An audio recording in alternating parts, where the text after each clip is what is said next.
Good morning, students. Here and B. Sharma, your science teacher. Today we were doing nutrition in animals. आज हम नया chapter शुरू करने जा रहे हैं, नया लेसन शुरू करने जा रहे हैं, which name is nutrition in animal.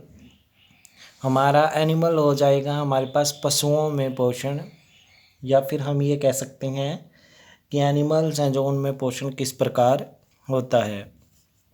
ठीक है, अब देखेंगे बेटा इस चैप्टर में न्यूट्रिशन तो हमने पढ़ा ही था कि न्यूट्रिशन क्या होता है। एक अच्छी डाइट लेना, उसको न्यूट्रिशन बोला जाता है। और उसमें क्या क्या होना चाहिए? Carbohydrate, fat, minerals, vitamin, proteins, water, fibre, roughage, ये वाली चीज़ें होनी चाहिए ना। ये वाली चीज़ें ये मैंने आप लोगों को पढ़ाया था। देखो जो ये चैप्टर है, इस चैप्टर में हम क्या करेंगे कि उसमें तो पढ़ा था हमने पौधों में पोषण, इसमें पढ़ेंगे हम पशुओं में पोषण। पशुओं में क्या चीज़ें आ जाती हैं? सभी ऑर्गेनिज्म आ जाते हैं बेटा, पौधों को छोड़कर। ठीक है, पौधों को छोड़कर सभी ऑर्गेनिज्म इसमें हम पढ़ेंगे।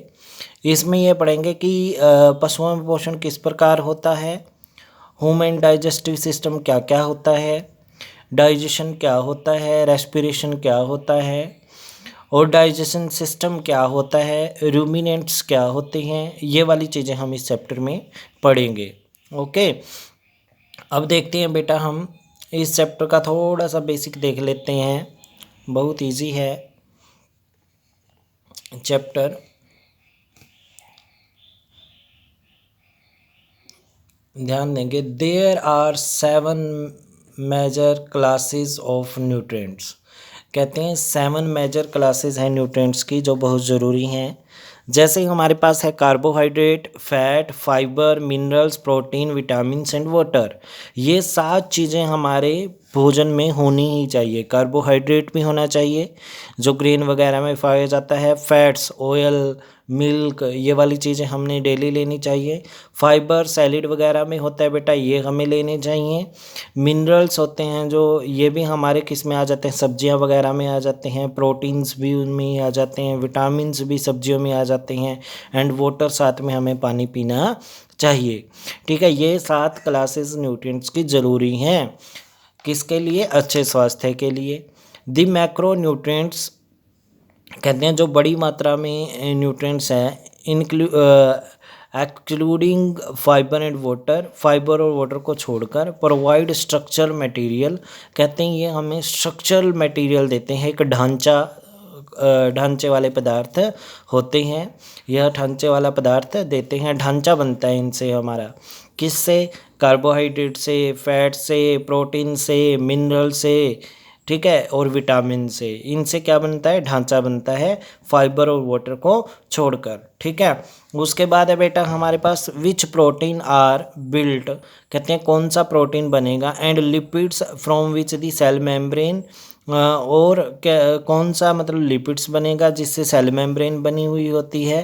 And some signalling molecule are build, और कौन से सिग्नलिंग मॉलिक्यूल बनेंगे। सिग्नल मतलब जो सिग्नल देते हैं बेटा, जो क्या करते हैं, मैसेज पहुंचाते हैं एक जगह से दूसरी जगह पर। वो मटेरियल हमारे शरीर में कहीं पे भी चोट लग जाए, हमारे दिमाग को उसी टाइम पता लग जाता है ये वाली चीज़ें। ठीक है, किससे क्या बनता है।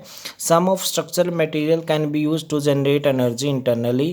कहते हैं कुछ ऐसे स्ट्रक्चरल मटेरियल होते हैं जो एनर्जी प्रोड्यूस करने के लिए अंदर क्या किए जाते हैं, यूज़ किए जाते हैं। ठीक है, in either case it is major in joule. कहते हैं इसको किस में मापा जाता है? जूल में मापा जाता है। किसको? एनर्जी को जो हमारे अंदर बनती है। और कैलोरीज या फिर कैलोरीज में मापेंगे। Some time card kilo calories, और कई बार इनको किलो कैलोरीज में भी मापा जाता है, क्योंकि ज़्यादा मात्रा में होगी तो देखो पहले जूल होता है फिर किलो जूल होगा, उसी तरह पहले कैलोरी होगी फिर किलो कैलोरीज होंगी। ठीक है, on the other hand occasion return with a capital C, और किलो कैलोरीज को सी, कैपिटल सी से लिखा जाता है। And distinguish between them from letter C calories, और इसको अलग लिखा जाता है किस लेटर से? स्मॉल सी से। एक स्मॉल सी होता है, एक कैपिटल सी होता है। स्मॉल सी मतलब कैलोरीज, कैपिटल सी मतलब किलो कैलोरीज। ठीक है, कार्बोहाइड्रेट प्रोटीन, कार्बोहाइड्रेट और प्रोटीन है जो provide 7 kilo joule approximately 4 kilo calories of energy पर ग्राम। कहते हैं अगर हम कार्बोहाइड्रेट और प्रोटीन लें 1 ग्राम, ठीक है, 1 ग्राम खाएं तो उनसे हमें 17 किलो जूल या फिर 4 किलो कैलोरी एनर्जी मिलेगी। वाइल फैट, अगर फैट लें हम 1 ग्राम बेटा, तो उससे कितनी मिलेगी 37 किलो जूल, यानी 9 कैलोरीज, कितनी 9 कैलोरीज क्या किलो कैलोरीज क्या मिलेंगी, 9 किलो कैलोरीज क्या मिलेगी, एनर्जी मिलेगी बेटा, ये चीज़ ध्यान में रखनी है। Through the net energy from either depends on factor as absorption. कहते हैं अगर हम पूरी एनर्जी देखें तो वो उस फैक्टर पे डिपेंड करता है कि हमारे जो हम पदार्थ खाते हैं उनमें से कितना एनर्जी अब्जॉर्ब कर सकते हैं, अवशोषण कितना एनर्जी का कर सकते हैं, एंड डाइजेस्टिव एफर्ट्स, और जो डाइजेस्टिव एफर्ट्स हैं कि डाइजेशन किस प्रकार हुई, पाचन किस प्रकार हुआ, वो पाचन पे प्रभावित करता है। पाचन और ऑब्जॉर्प्शन से हमें ये पता चलेगा कि एनर्जी कितनी लेंगे। Which very substantially from instance to instant, और सब में अलग अलग होती है। ये नहीं है कि कोई एनर्जी ज़्यादा सभी एक जैसी एनर्जी बनाएंगे, कोई ज़्यादा बनाएगा बेटा, कोई कम बनाएगा, और उसी पे बॉडी स्ट्रक्चर डिपेंड करता है। उसी की बॉडी अच्छी होगी, ठीक है, जिसमें एनर्जी ज़्यादा बनेगी। ओके बेटा, और वो थोड़ा एक्टिव भी मिलेगा। Vitamins, minerals, fibre and water do not. कहते हैं विटामिन्स होते हैं जो मिनरल्स होते हैं और फाइबर होते हैं, एंड वाटर जो वाटर होता है, डू नॉट प्रोवाइड एनर्जी, इनसे एनर्जी नहीं मिलती। मिनरल, विटामिन, फाइबर और वाटर से एनर्जी हमें नहीं मिलती। एनर्जी किससे मिलती है, मैंने बताया था बेटा, हमें कार्बोहाइड्रेट से, फैट से और प्रोटीन से, 3 से मिलती है, ठीक है, जो मैक्रोन्यूट्रिएंट्स हैं उनसे। उसके बाद है but are required for other reason, ये अदर रीज़न के लिए हमें ज़रूरत पड़ती है इनकी, vitamin, mineral, fibre and water की। थर्ड क्लास डाइटरी मटेरियल, कहते हैं अगर हम थर्ड क्लास के आहार वाले पदार्थों की बात करें, फाइबर, तो फाइबर हमें याद आता है non digestible material such as cellulose. कहते हैं एक नॉन डाइजेस्टिबल मटेरियल बनता है इससे।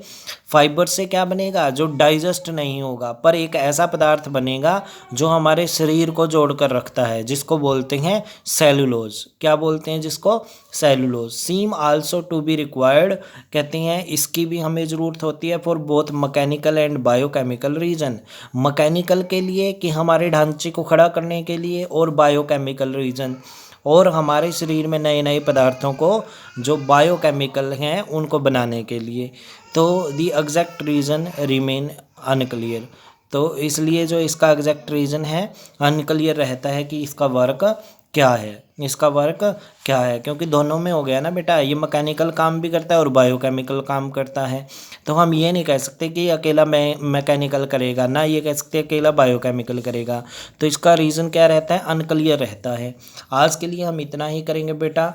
इस चैप्टर की आपको वर्ड ट्रांसलेशन दी जाएंगी, पहले सबसे पहले वो लिखनी है अपनी नोटबुक में, फेयर नोटबुक में, फिर आप इम्पोर्टेंट फैक्ट लिखोगे, और फिर क्या लिखोगे, क्वेश्चन आंसर लिखोगे। आज के लिए हम इतना ही करेंगे। Okay dear students, have a nice day.